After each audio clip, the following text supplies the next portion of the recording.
जड़े गर्भवती महिला और तांको 3 वर्षर शिशुकन्या महुमाछी आक्रमण में अति गुरुतर हो मेडिकल रे भर्ती होइछंती।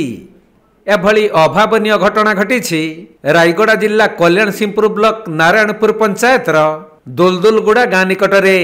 आज्ञा मु बिलर काम करुले जो देखिली देखिकी हटा गले आज्ञा लोक तो किए गले नहीं इड सियाड़ पलैले जी रोड दुई भाग हो गले मुझे हटा करके पानी रे जीवाई कहली केनाल पानी आसला पानी रे आंके रही महुमाछी आक्रमण कम कला आगु बहुत प्रबल आक्रमण करमर गोटे जाऊला इलेक्ट्रिक गाड़ीटा मुझे कहली कि डाकिकी जाकि उद्धार करके केसिंगपुर मेडिकल जॉइनिंग कराई।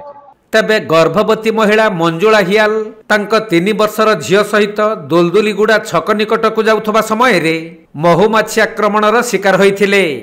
परे निकट चाष जमी रे काम करुथबा किछि युवक माने सेमानकु उद्धार करी विद्युत विभागर गाड़ी साहाय्य रे कल्याण सिंहपुर गोष्ठी स्वास्थ्य केन्द्र को आनी चिकित्सा पई भर्ती करिथिले। सेठारे मां झियंकु चिकित्सा करा जिबा परे झियर अवस्था स्थिर रहिछि। हेले महिला जनक जेहेतु गर्भवती रहिछंती तांकर अधिक चिकित्सा पई रायगड़ा मुख्य चिकित्सालय को डाक्तर स्थानांतरित करिछंती। गोटे गर्भवती माँ और तार 3 वर्षर गोटे छुआ आसते से मानक महुमाछी कामुला बेसी जगार माने कामुड़ी देथिला तो माँ से माँ टी बेसी गुरुतर अवस्था थिला माँ गर्भवती भी थिला एठी जहाँ प्राइमरी ट्रीटमेंट दवा कथा सेटा दिया है कि माँ को गायनिक स्पेशलिस्ट को पठाला डीएचएस रायगड़ा को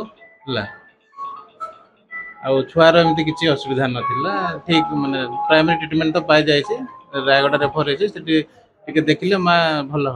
रायगड़ारू प्रफुल्ल कुमार बेहेरा रिपोर्ट कोणार्क लाइव।